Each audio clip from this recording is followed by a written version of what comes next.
বিসমিল্লাহির রহমানির রহিম। সম্মানিত দর্শক মণ্ডলী, income tax training A to Z এর পার্ট 2তে আপনাদের সকলকে স্বাগত জানাচ্ছি। আমি নাইম আহমদ।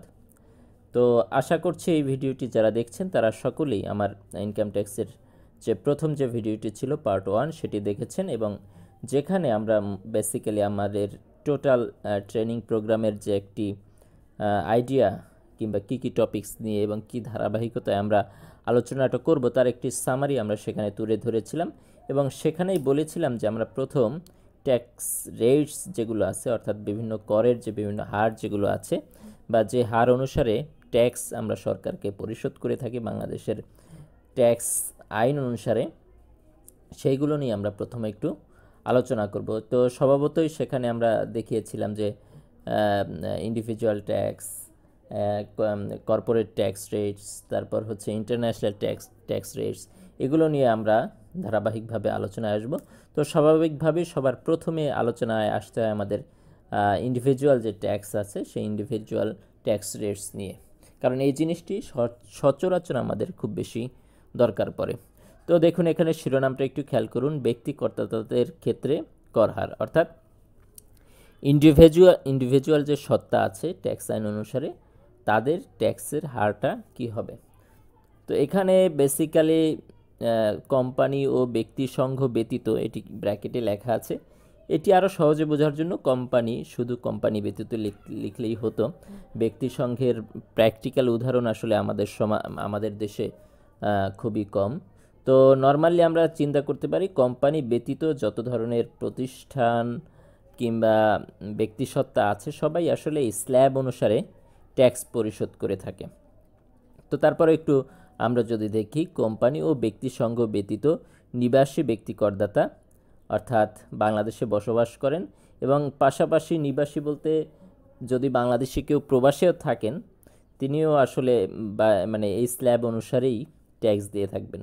তারপরে হিন্দু অবিভক্ত পরিবার, আপনারা হয়তো জানেন যে হিন্দুদের প্রথা অনুসারে এক ফ্যামিলির সকলে মিলে একটি ব্যবসা করে, অর্থাৎ দেখা গেলো একটা মুদির দোকান দিচ্ছে, ওই ফ্যামিলির সবাই মিলে মুদির দোকানটা পরিচালনা করে। সেক্ষেত্রে তাদের আলাদা করে তাদের মূলধন, লভ্যাংশ এগুলো বের করা কঠিন হয়ে পড়ে, ফলে তারা অবিভক্ত পরিবার অর্থাৎ যৌথভাবে সকলের ট্যাক্সটা পরিশোধ করে থাকে। অংশীদারি ফার্ম, ফান্ড, ট্রাস্ট ও আইনের দ্বারা সৃষ্ট কৃত্রিম সত্তার মোট আয়ের উপর আয়কর কার্যকর হবে নিম্নরূপ। অর্থাৎ এখানে যদি দেখি আমরা একটা 6টি ধাপ আছে, যেটিকে ট্যাক্সের ভাষায় বা ট্যাক্স যারা প্র্যাকটিস করে থাকেন তারা বলে স্ল্যাব। প্রথম 3 লক্ষ টাকা পর্যন্ত এটা শূন্য, অর্থাৎ এবছরের যে আইন 19-20-এর, সেক্ষেত্রে 3 লক্ষ টাকা পর্যন্ত যদি কারো ইনকাম হয় সেক্ষেত্রে তার কোনো ট্যাক্স পরিশোধ করতে হবে না। তার পরবর্তী 1 লাখ টাকার জন্য, অর্থাৎ 3 লাখের পর অর্থাৎ 4 লাখ টাকা যদি হয় সেক্ষেত্রে ওই 1 লাখ টাকার উপরে 5% ট্যাক্স দিতে হবে।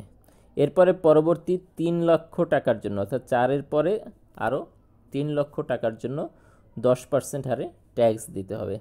পরবর্তী 4 লাখ টাকার জন্য, অর্থাৎ 3 আর 3 6 আর 1 7, 7 লাখ টাকার পরে 4 লাখ টাকার ক্ষেত্রে 15% হারে ট্যাক্স দিতে হবে।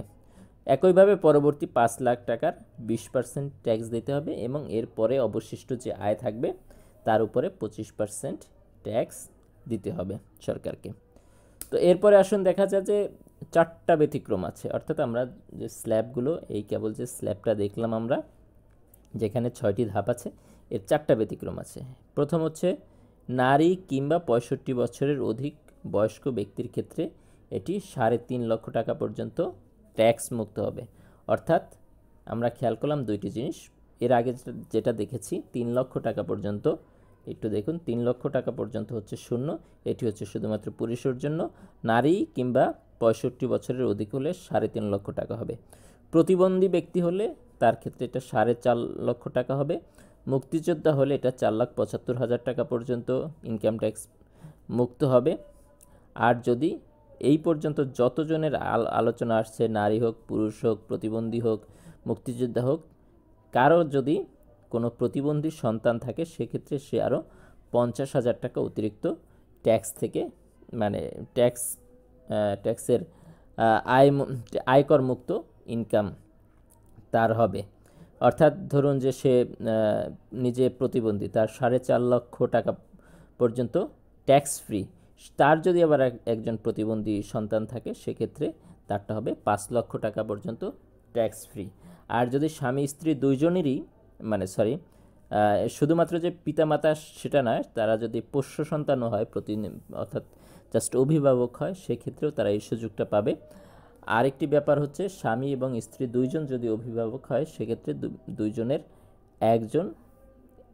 একজন তার ট্যাক্স ফাইলে এই 50,000 টাকা থেকে মুক্তিটা পাবে।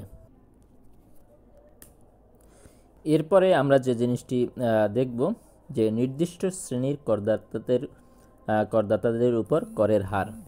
অর্থাৎ আমরা নর্মালি যে জিনিসগুলো এখানে দেখেছি যে এটা হচ্ছে সাধারণভাবে নিবাসী ব্যক্তি, হিন্দু, অবিভক্ত পরিবার, অংশীদারি ফার্ম, এরা হচ্ছে সাধারণ। কিন্তু কয়েকটা ব্যতিক্রম জিনিস আছে যারা হচ্ছে নির্দিষ্ট করা তাদের উপরে, যে কয়েকটা জিনিস। 1 নম্বরে আছে অনিবাসী বাংলাদেশি ব্যতীত অন্যান্য অনিবাসী। অর্থাৎ এই জিনিসটি আসলে আইনের ভাষায় বলতে গেলে একটু জটিল হয়ে যায়। সহজভাবে যদি বলি যে কোনো বিদেশি ব্যক্তি, বিদেশি নাগরিক, সে যদি বাংলাদেশে ব্যবসা করে এবং সে ব্যবসায় যদি সে লাভ করে বা ইনকাম করে সে তার মাধ্যমে, তাহলে সে বাংলাদেশে যে ইনকামটা করেছে তার উপরে 30% ট্যাক্স বাংলাদেশ সরকারকে পরিশোধ করবে। এটি একটি নির্দিষ্ট শ্রেণী। আরেকটি হচ্ছে কেউ যদি তামাকজাত দ্রব্যের কোম্পানি কিংবা প্রতিষ্ঠান কিংবা কোথাও তামাকজাত দ্রব্য নিয়ে যদি কারো ব্যবসা হয়ে থাকে, এখানে একটু দেখুন, সিগারেট, বিড়ি, জর্দা, গুড় সহ অন্যান্য সকল তামাকজাত পণ্য প্রস্তুতকারক করদাতার উক্ত ব্যবসায় হতে অর্জিত আয়ের 45%। অর্থাৎ এটা কোম্পানির ট্যাক্স না, বরং আপনার ধরুন একটি কোম্পানি আছে কিংবা একটি প্রতিষ্ঠান আছে, একটি কারখানা আছে, সেই কারখানা থেকে ব্যক্তি হিসাবে আপনি যে পরিমাণ ইনকাম করবেন তার উপরে 45% ট্যাক্স দিতে হবে। আর নিবন্ধিত যে সকল সমবায় সমিতি আছে সেই সকল সমবায় সমিতি তার আয়ের উপরে 15% ইনকাম ট্যাক্স প্রদান করবে। তো এতক্ষণ যে আমরা যে জিনিসটি দেখলাম, যে ট্যাক্সের বিভিন্ন হার দেখলাম, 30% দেখলাম, 45% দেখলাম, এর আগে স্ল্যাব দেখলাম এখানে, কিন্তু তো এখানে দেখা গেল অনেকের 1,000 টাকা আসতে পারে ট্যাক্স, কারো 1,500 টাকা আসতে পারে, 2,000 টাকা আসতে পারে। কিন্তু সরকার একটি নিয়ম করে দিয়েছে যে না, এত কম আসলে আপনি ট্যাক্স পেমেন্ট করতে পারবেন না। তাহলে কত পেমেন্ট করতে হবে? আপনার যদি ঢাকার যে 2টি সিটি কর্পোরেশন আছে এবং চট্টগ্রামের যে সিটি কর্পোরেশন আছে, এখানের যদি বাসিন্দা হন, আপনি মিনিমাম আপনার ট্যাক্স দিতে হবে 5,000 টাকা। আপনার যদি এর কমও আসে 5,000 টাকা আপনার ট্যাক্স পরিশোধ করতে হবে। অন্যান্য সিটি কর্পোরেশন এলাকা যদি হয় সেক্ষেত্রে আপনার মিনিমাম 4,000 টাকা, এবং সিটি কর্পোরেশন ব্যতীত বাংলাদেশের অন্য যে কোনো অঞ্চলে যদি আপনার আবাসস্থান হয় সেক্ষেত্রে আপনার 3,000 টাকা ন্যূনতম ট্যাক্স সরকারকে পরিশোধ করতে হবে। তো এরপরে আছে দেখুন ডিভিডেন্ড ইনকাম। এটিও যেহেতু ব্যক্তিসত্তার সাথে যুক্ত, একটু সংক্ষিপ্তভাবে যদি বলা যায়, ধরেন যে আপনি একটি কোম্পানির শেয়ার হোল্ডার, তো বছর শেষে কোম্পানি আপনাকে তার যে লভ্যাংশ হয়েছে সেই লভ্যাংশের একটা অংশ আপনাকে দিয়ে দিবে। ওই আয় যদি 50,000 টাকার কম হয় সেক্ষেত্রে আপনার ওই ইনকামটা ট্যাক্স মুক্ত হবে। আর যদি 50,000 টাকার বেশি হয় সেক্ষেত্রে আপনার নর্মাল যে স্ল্যাব অনুসারে আপনার ট্যাক্স দিতে হবে। এখানে সেটি লেখা আছে প্রথম 50,000 টাকা আয়কর মুক্ত আয় বলে গণ্য হবে। তো আজকের ভিডিওটা বেসিক্যালি এই পর্যন্তই। এরপরে আমরা সারচার্জ এবং কারো যদি গাড়ি থাকে সেই গাড়ির উপরে কত পার্সেন্ট কি ট্যাক্স দিতে হবে সেটি নিয়ে আলোচনা করব। আমরা সেই তৃতীয় পর্বে আপনারা আমার সাথে থাকবেন আশাবাদ ব্যক্ত রেখে আজকের মতো এখানে শেষ করছি। সকলকে ধন্যবাদ। যে কোনো কোয়েশ্চেন থাকলে আপনারা মেইল করতে পারেন। আর যদি ভিডিওগুলো ভালো লেগে থাকে অবশ্যই চ্যানেলটি সাবস্ক্রাইব করে আমাদের সাথে থাকবেন। আজকে পর্যন্তই। আসসালামু আলাইকুম ওয়া রাহমাতুল্লাহি ওয়া বারাকাতুহু।